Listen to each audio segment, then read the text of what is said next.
And welcome back. It's Monday, the last time I looked. I hope you had a good weekend. We are rolling right into the month of September, so happy September. Professor Doom is up first hour tonight. We are trying desperately to get a hold of him. He's not in the Bahamas, so we know the phone service where he is probably working. Dorian, sitting almost still, just crawling across the what's left of the Bahamas now, moving very close to Florida. But if you look at every single projection, everyone is calling, without explanation as to why, for a 90-degree turn due north. Why? Well, we have an idea now, don't we?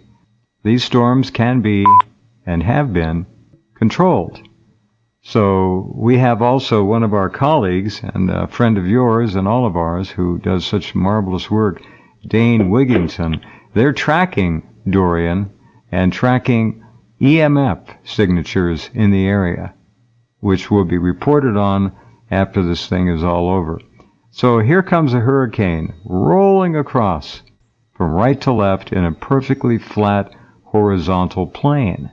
And if you've been watching carefully as it's approaching the Florida peninsula, the bottom of the state, if you look in front of the actual hurricane, this is very interesting.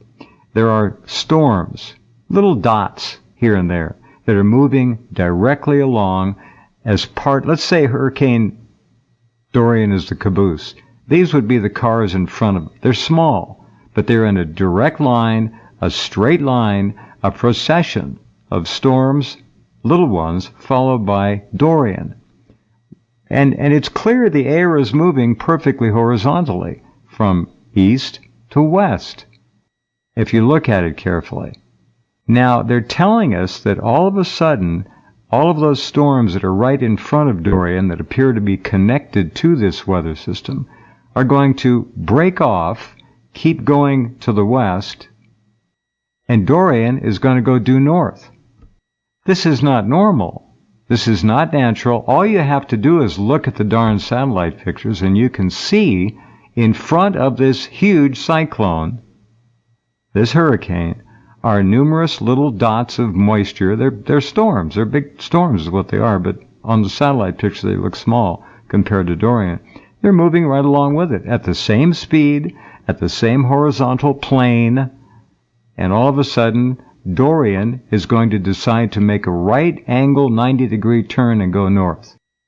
No one is explaining why, because they can't, except it's being made to do that. It would not break off from a normal, obviously horizontal line of moisture and air that is moving over hundreds and hundreds of miles. Why is it just breaking off and turning north? Well, we'll watch and see. Professor Doom, are you there now? I'm here. Welcome back. Glad you're here. I'm glad you're not in the Bahamas. Me too. This is the whole thing is really strange. I don't know what to tell you, but we're watching it. We'll report on it and so forth. Now, I asked you if you had any ideas about some of the crazier majors in America's colleges and universities. You sent me a short list. We'll go through that in a minute. But in the larger sense of higher education in this country, how much of it is still viable and where is it going? Now, I know these are redundant questions, but just generally, the future of college and university education in America is what? Well, there's going to be a great calling is the short answer. Because to answer your first question, how much is viable? Right now, something like 10-15% of higher education is still viable as far as being a legitimate investment or at least providing an education. And right. So what's going to happen at some point is the student loan scam is going to shut down. And then the vast majority of schools, at least 80%, almost certainly more, are simply going to collapse under their own weight. They've grown to an incredible size. And their financial model is to continue to grow. And that growth stopped like 2 years ago. And almost every state school is experiencing huge economic difficulties. And so at some point, schools are going to start shutting down, even the state schools. We're already seeing it now in all the private schools where they're closing down. They're stranding a lot of students because they just aren't attracting the students to pay their overhead anymore. Now, that's the short answer. No, that's a good answer. That works, sure. I'm just wondering, these schools shut down, who's going to be buying these campuses? Real estate developers, right? They'll make hotels out of some of the big buildings, condos. Maybe. It'll be a bonanza for them, right? Yeah, there'll be some sort of fire sale because a lot of these campuses, they're just loaded down on palaces. No, that's right. And so, yeah, I mean, I hate to see what's going to happen to commercial real estate when you start to see the massive collapse of higher education. Because, I mean, why would you bother buying an office building when you can get a palace on 20 acres with massive parking and everything else you could possibly want, and the palace will go very cheap because these schools have huge debts to pay and no way to pay them anymore. Right. One, I'm just think of it, the average major college, dormitories, lecture halls, offices, sports facilities. They could become a little city unto themselves, couldn't they? Let's say a billionaire bought one up at fire sale prices. They already are. I mean, many of these campuses are the size of cities. They have 50,000 students or whatever, and they already have the infrastructure. I mean, a number of schools have their own private bus route system servicing the campus. Yeah. Because you literally can't get from one side of the campus to the other in 10 minutes. So sure, it's quite possible some billionaire will say, you know what, I want to have my own city. And because these campuses are already set up as land-grant institutions, it's possible laws will allow them to be sold, much like cities have been sold. Okay, explain land-grant institution. What does that mean? Sure. Part of the reason we see these huge, massive sex scandals and other just gigantic criminal organizations going on campus is because these generally happen on land-grant campuses. You don't see them in the private schools because they don't have the capacity to do it. But in the big schools, what's land? Oh, excuse me. Well, I'm sorry to interrupt. There. Yeah. Okay. Go ahead. I'm getting there. And so the state schools, many of these, they were granted land for the school from the state. And so in some minor sense, a campus is almost a sovereign nation. When a crime occurs on a land-grant campus, the campus itself has considerable leeway to investigate the crime. And so on a land-grant campus, the jurisdiction of the campus, they have to have their own police force to cover what happens on the campus. Okay. This is why at Penn State you had all these reports of pedophilia going on in the showers, and the regular police were not called. And it's still questionable as to exactly what if that was or was not a crime to do so. Because Penn State is a land-grant campus, the rules are different. And so when some of these state schools start finally going under, and I assure you, just about every state in this country, the state schools, some of these state universities are having real financial problems. And they're considering, or at some point, they're going to have to consider selling them.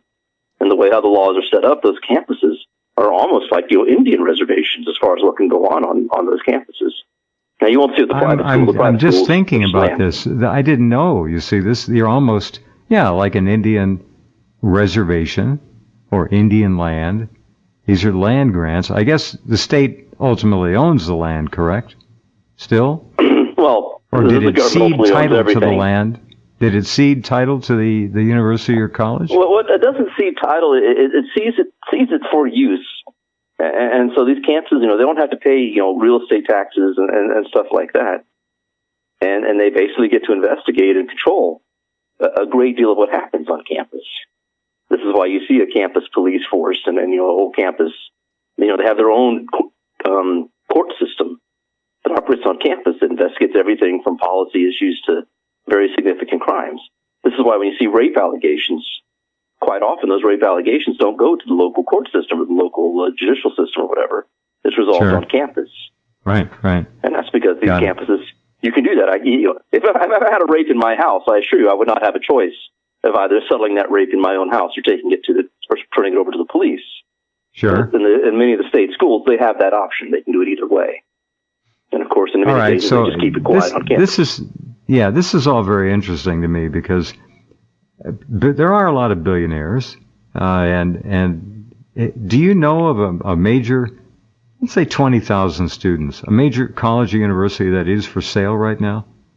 Are they coming on market actually, yet? Yeah, a huge art school just went under recently, so I imagine you could buy them out for, I don't know, $30 million or so. I mean, the thing is, a school is worth, it's worth its capital assets, whatever that's worth. It's worth, whatever revenue it can show, and it's also worth an extra $10 million if it has accreditation. If you don't have a classroom or a student, you can still sell your accreditation for $10 million because that's the market value. Just that alone. Accreditation gives you the right. I didn't know you could sell accreditation. Well, the way how the accrediting rules work, you would buy the school, and you could change the name of the school, but keep the accreditation from the old school. Right. And so in some sense, yeah, you can buy accreditation from a school that's already established. It's kind of bizarre because the accreditation rules are extremely large and complex. But once you jump through all the hoops, past that point, you mostly self-regulate your own accreditation rules. And so it's quite common for a school to be obliterated. And then they just sell off the assets, and one of the assets they sell is accreditation. Now, typically the school, whoever buys the accreditation will just buy, the buildings and so forth, since it's right there. And of course, the only use of accreditation is to run a school, so you may as well. But I don't know of any schools for sale. So we get a school for sale, 20,000 students. It's got all the facilities I mentioned earlier. And George Soros, for example, wants to buy the whole thing. He could buy it, $5 million, maybe, who knows? All the facilities, all the structures, and he could rename it Soros City, for example. Nothing stopping that. Soros University. This could be a very interesting thing to watch. Not a particularly pleasant thing, but it could be. Think of the ego. Think of the money. Rock stars got the money. Katy Perry buys a university, names it Perryville. Are entirely functional towns. Yeah, if you have the money. Their private schools are going under fairly regularly now. The small ones, again, right now, most you see small private schools with like 2,000 students. Those are going under pretty regularly. And I imagine you could pick those up for $15 million. Oh, yeah, sure, of course. And some of those schools are very, very nice. Yeah, I've seen beautiful. Them. Yeah. And so what an interesting idea. And you want to go, and you can, of course, if you want, you could just set up the whole school, fire 90% of the administrators, and you'd be profitable again. I mean, that's the weird thing about these schools is it doesn't take that much to be profitable at all, and if they still can't seem to make money. Right. And this is especially bizarre at the state schools because they have the huge pipeline of students, and the problem they have is they've just given themselves so much overhead for things that you don't need. For example, Michigan State's diversity fiefdom, their payroll is $10 million just for diversity officers, and nobody wants $10 million. Wait a minute. $10 million just for the diversity officers. This is crazy. $10 million for diversity officers. Well, they've gone into loopy land. There's no coming back. They're all going to end up. I'm pointing at that fiefdom because that's the one most people know of. But our schools are loaded down with fiefdoms, and they all have a half dozen vice presidents. They're all pulling, 6 figures a year, and by 6 figures, I don't mean 100,000 anymore. I mean more like $250,000 or more. And nobody knows what they do. And that's really where the vast majority of your tuition money is going, or why tuition is so high. Right. I mean, for your typical college classroom, you've paid for the instructor if you have 5 people taking the course. And yet we have classes with 1,000 students in them. That happens too, doesn't it? Oh, sure. 5 people sign up for a class. Yeah. Well, yeah, the real classes, they sign up. You have 5 people. The gender studies, you have 200 people taking them. But when you get to the really applied courses like petroleum engineering or something, well, suddenly you only have really hardcore people there. And that sends them out a lot. And that's just, the nature of the beast as far as, I mean, that's how it is always going to work is, the less people you have signing up for it, the more valuable it is in terms of economic value or investment. That's really crazy. Not say there aren't the occasional obscure degrees where there is no economic value. And you still have a couple people taking it, like puppeteering, which is a 4-year degree program. And I think the school's had like 3 graduates in the last 10 years. But I don't know why you want to take a 4-year degree in puppets. Sure. But, we were mentioning the really obscure degrees. And some of them are a little too strange for me. Well, now let's see. Professional here. nannying is another one that I don't understand how that got come offered on. at a university level. Come on. No, professional nannying. Now that's not a major or a minor. That's just a class. That's a degree program. No. That's a degree program. No. Oh no. Regrettably, yes. A professional the nanny. bowling industry, at least it's only a 2-year program. Say that one more time. I don't think higher education. Bowling? Yeah, the bowling industry. So not how to bowl, although I'm sure there's at least 3 credit hours in bowling. But the industry such as it is. They'd want you to get out there and do it. Okay. And a lot of those obscure degree programs, there used to be something called apprenticeship. And that's really what you should be doing. If you really wanted to study puppeteering, the idea of going to a university and throwing away 4 years of your life, that's madness. You go to the library, check out a few books. You make or buy your own puppet. You try it for a little while, and then you go find some guy on the street who's got his own little puppet show and ask if you can follow him around for a couple of weeks to learn the last 2 things you need to know. And then you're set. It doesn't take 4 years to learn puppeteering.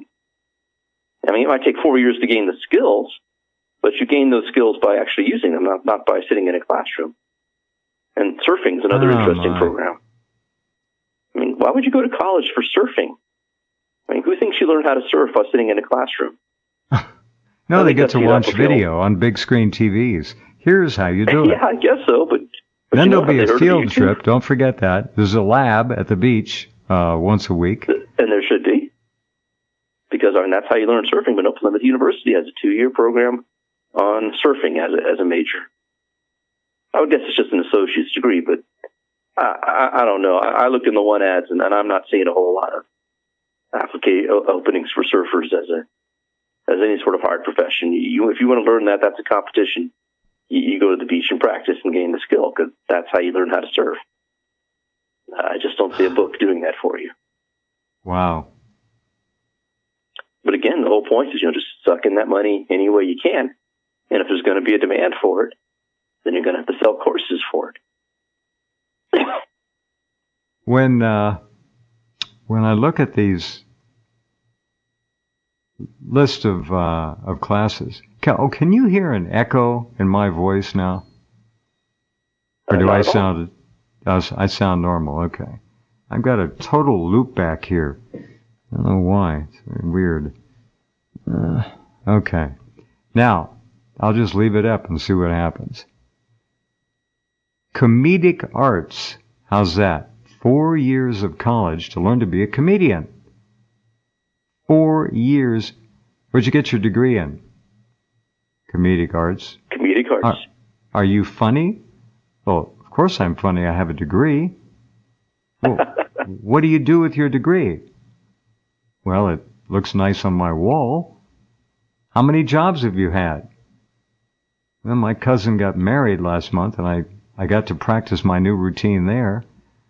What are these people doing? Comedic arts. Okay. Well, they've been trained. They have to go to college.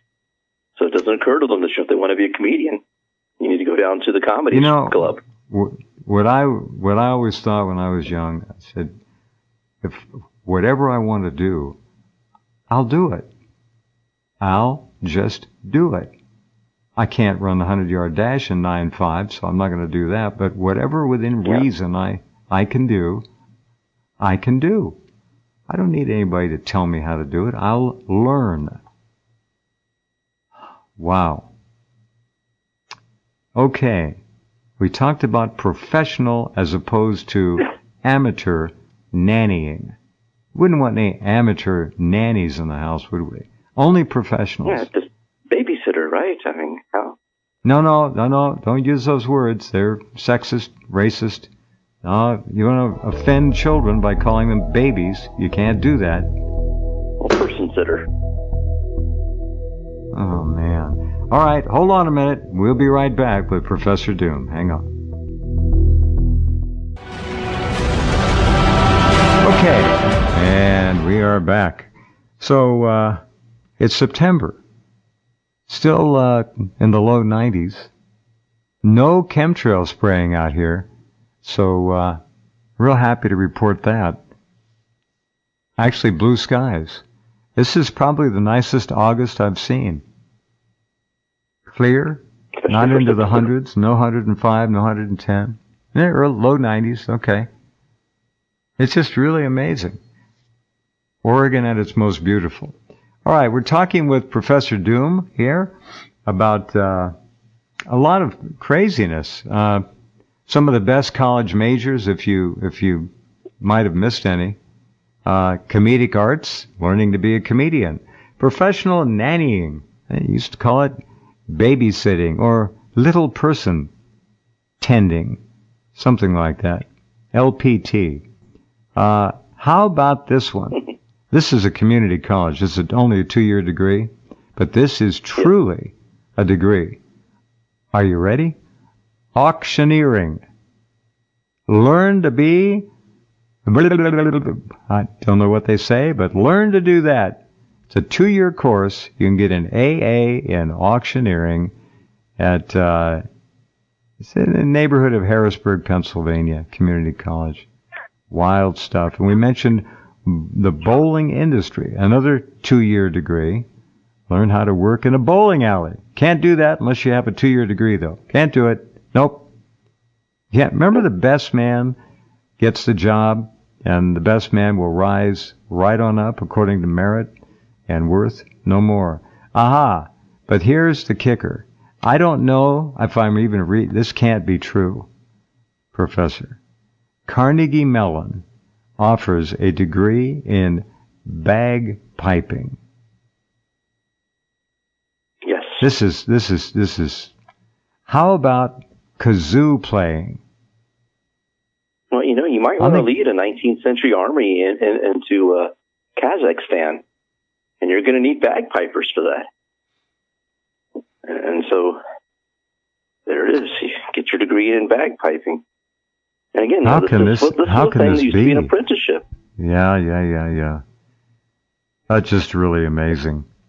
Bagpiping. All right, here's another one. Oh, this is good. Several different colleges offer degrees in theme park engineering. Theme park engineering. It used to be that people would like a certain kind of work, and they would find an opening at minimum wage and get in and start sweeping the floors. That's actually how I got into television news. I got a job as a cleaner-upper film processor. And from there, went right on up. According to your drive and your ability, they don't do that anymore. All right. Aha. Here's a new one. This is really, oh my. 4-year degree in puppeteering. Puppeteering. Pulling strings. Kind of reminds you of politics, doesn't it? Well, in that case, I could see 4 years of it. But yeah, it's puppets. And realize you might be paying $50,000 a year for that privilege. And once you get $50,000 a year to major in puppeteering or theme park engineering. $55,000 for bagpiping. So I'm just guessing.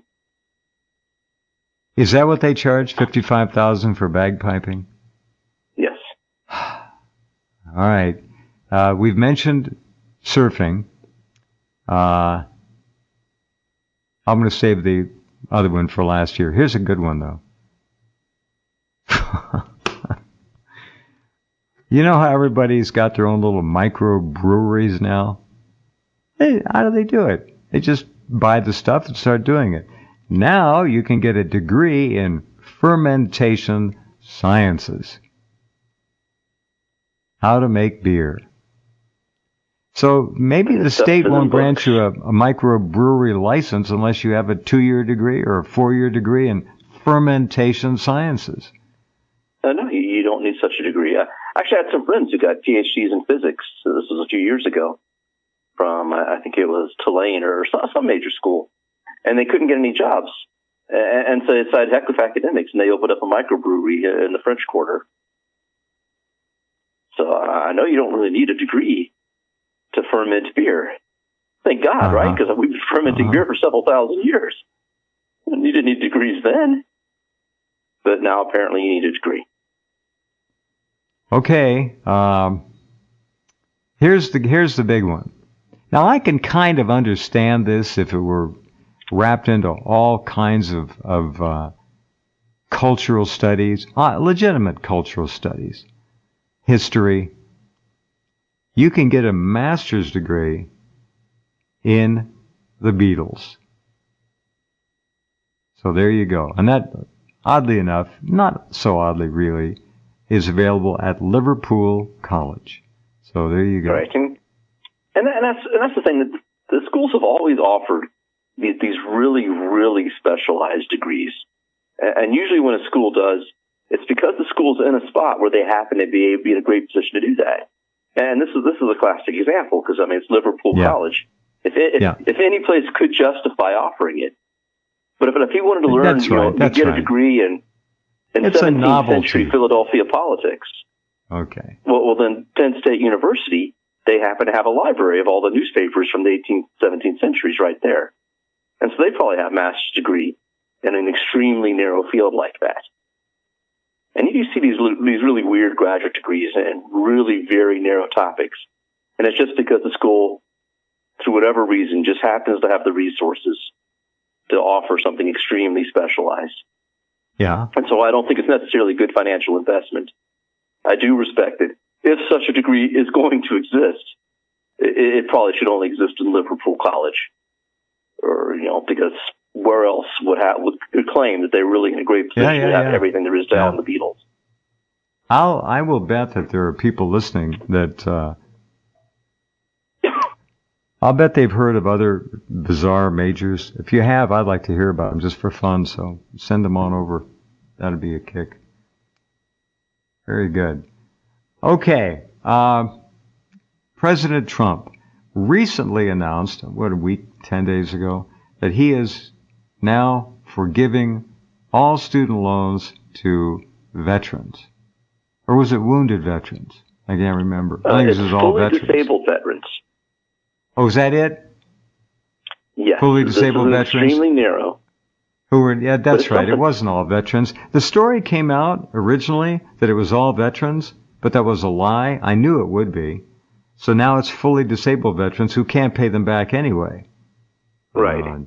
What a joke. Well, to be fair, the loan forgiveness, the way how the rules are set up, something like one person, 280 who applies for the forgiveness gets it. I mean, you're like 9 times more likely to get lung cancer than to get loan forgiveness. It is ridiculously hard. And so on the one hand, yes, Trump is paying us with our own coin, because these guys are fully disabled. They have to be 100% disabled. That's specifically what the regulations say. And then they can get forgiveness. But if you're 100% disabled, you're not going to be paying that loan back anyway. And so the taxpayer was already on the hook. It doesn't matter either way. So sure, it's a nice gesture, but it means very little. It's like when a store tries to sell you milk and they drop the milk bottle before they hand it to you and decide not to charge you for it. Sure. Yeah, of course not. Same thing here. Trump is giving them forgiveness, but he was never going to get a nickel out of those guys anyway. And so he might end up with bad PR, so it was a smart move. Think about it. Yeah, I guess. I mean, it'd be pretty bad PR to deny anything to a 100% disabled veteran, right? Right. There's not a whole lot you can do to those people that isn't going to come out. If you're helping them in any way at all, it's going to look good. All right. That crazy wacko Marianne Williamson wants $500 billion for slavery reparations. $500 billion. And then she wants to talk about reparations to America's indigenous peoples. Maybe she should just give them all a wonderful big casino resort on their Indian lands. Who knows? Yeah, I'm fine with letting them expatriate. If they don't want to be U.S. citizens, that seems fair. I mean, you'll note the American Indians, for the most part, aren't asking for those reparations. Never a word. They're complaining about Johnny Depp's the thing is American Indians, commercial, though. Many American Indian tribes have oral histories, And in their oral histories, they conquered their lands from a previous tribe. And, of course, they annihilated the previous tribe out of existence, and that's why they don't have to deal with anyone asking for reparations from them. And so I'm not saying we treated the Hurricanes all that well, but we didn't completely annihilate them. Well, okay, not every single one of them anyway. And so they realize that morally they really aren't in a position to say, look, give us reparations for what you took by conquest from us, which we took by conquest from someone else. It makes no sense. And so I appreciate their decency. As far as a woman asking for reparations, no. This makes no sense. But again, we're a little off topic there. But no, that's all right. No, there's no such thing on this program. Bernie Sanders, Basic Bernie, Comrade Bernie, is now proposing canceling the entirety of the U.S. medical debt, which is $81 billion and counting. Well, here's the story. U.S. presidential contender Bernie Sanders proposed a plan on Saturday to cancel $81 billion in existing past due medical debt for Americans, but offered no details on how he could pay for it. Remember, it's only money. Doesn't make any difference. The important thing is it's not his money. That's communism. In the United States of America, your financial life and future should not be destroyed because you or a member of your family gets sick, said Sanders. That is unacceptable. I'm sick and tired of seeing over 500,000 Americans declare bankruptcy each year because they cannot pay off outrageous costs of medical emergencies. I can understand the thinking and the concern. I do. It's wrong. So is student loan debt. And this is $81 billion in all U.S. medical debt. And how much is the current level of the United States student loan debt, Professor? What is it? It's roughly $1.6 trillion, which is sickening that it dwarfs medical debts. And at least medical debts can be cleared by bankruptcy.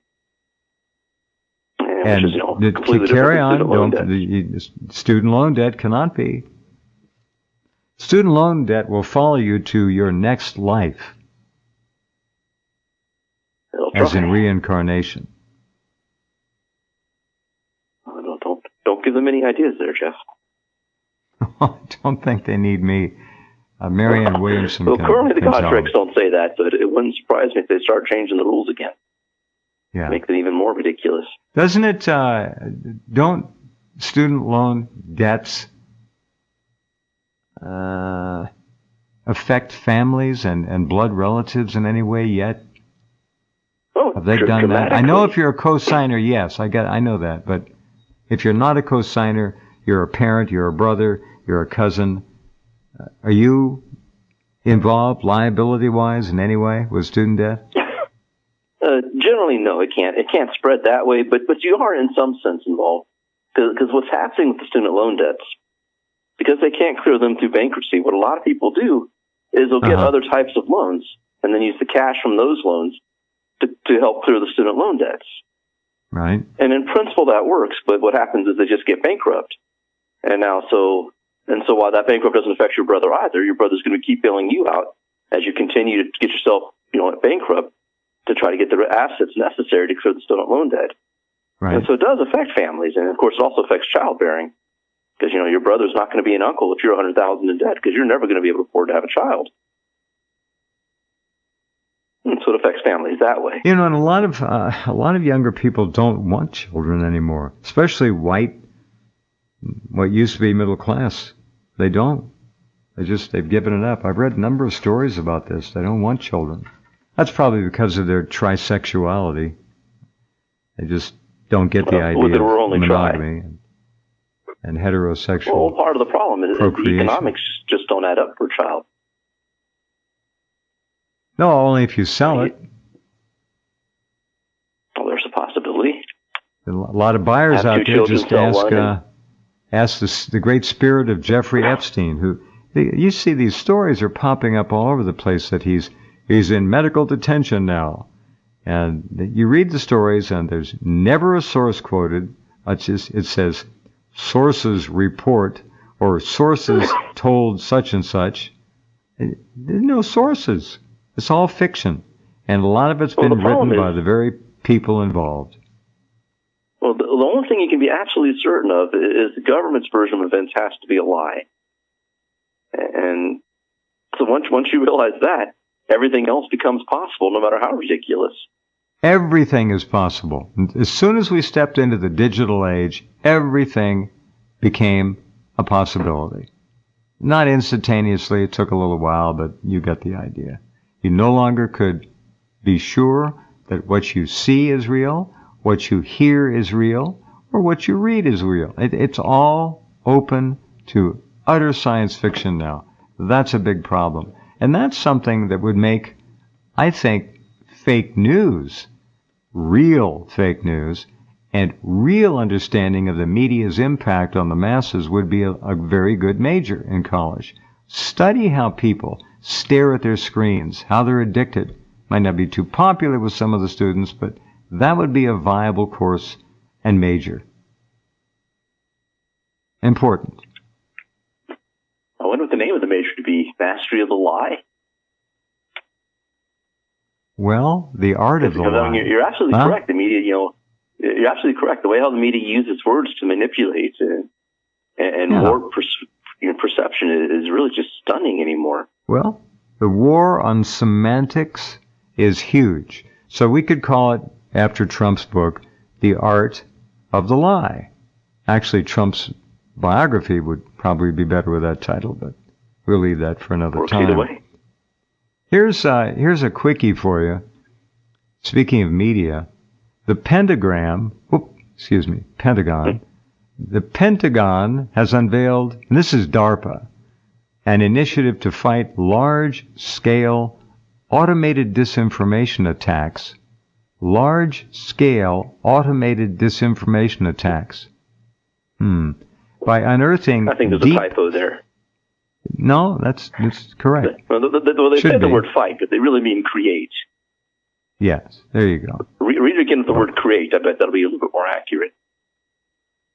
Large-scale created disinformation attacks. No, they're not going to fight large-scale information attacks. They're going to create large-scale disinformation attacks. The Pentagon has unveiled an initiative to create large-scale automated disinformation attacks. Well, that should be a new major at college. No. That's a major at college, right? Disinformation. 101 Again, and on up. That'd be a good major. Hire people. Hey, I've got a degree in disinformation. You want me? You bet. You're on the payroll right now. Oh, man. And what? New York Times would hire you in a minute. The Pentagon has unveiled an initiative to create, that's great. They say fight, large-scale automated disinformation attacks. It's just disinfo. By unearthing deep fakes and other polarizing content, with the eventual goal of rooting out so-called malicious intent entirely. All right, here it is. This is the end line, the end of the line. This is censorship. This is the end. They're going to determine for you with AI that they'll program what malicious intent is. And what polarizing is. Absolutely. Polarizing is going to be having an opinion different than what they want you to have. Here we go. The Defense Advanced Research Projects Agency, DARPA, is seeking software capable of churning through a test set of 500,000 news stories, photos, and audio-video clips to target and neutralize potentially viral information before it can spread. Oh my. It's over. In DARPA jargon... I couldn't believe they could do that, even if I could trust them to do that. Even if you could trust them to do that. In DARPA jargon, the aim is to, quote, automatically detect, attribute, and characterize falsified multimodal media to defend against large-scale automated disinformation attacks. Polarizing viral content, however, includes inflammatory truths, and the program's ultimate goal seems to be to stamp out dissent. Yes, obviously. They're after it. This is really what we're seeing laid out in front of us. These are the end times. The end times of freedom of thought, the end times of freedom of association, of freedom of expression. And don't forget what I've always said, and others are saying it now, but it really is important. If you become afraid to say the words, your mind won't go there. So you'll become afraid to even think about the subject. You won't go there. That's not saying anything about the electromagnetic fields that can be used to cause the same thing. I have a hunch that if people knew where we really are, they would be speechless. I think it's that crazy. When you think about HAARP and you think about Morgellons and the silicon implants that are being breathed in, it's in the water, you're drinking it. It's in the food, you're eating it. Probably coming off your clothes, going right through your skin, too. Who knows? Anything's possible. Crazy times. So there you go. The pentagram is going to have DARPA initiate the fight to protect us from disinformation. Huh? Isn't that nice? Well, it protects us from opposing views. Oh, man. This is a big story. See, but they've already been doing this. When they say they're going to do it or they're thinking about it, they've already beta tested it. It's already done. They've got supercomputers that can go through everything and do everything. So there you go. Professor, good to talk to you as always, my friend. You take care, and we'll talk to you next month. Okay. Good night.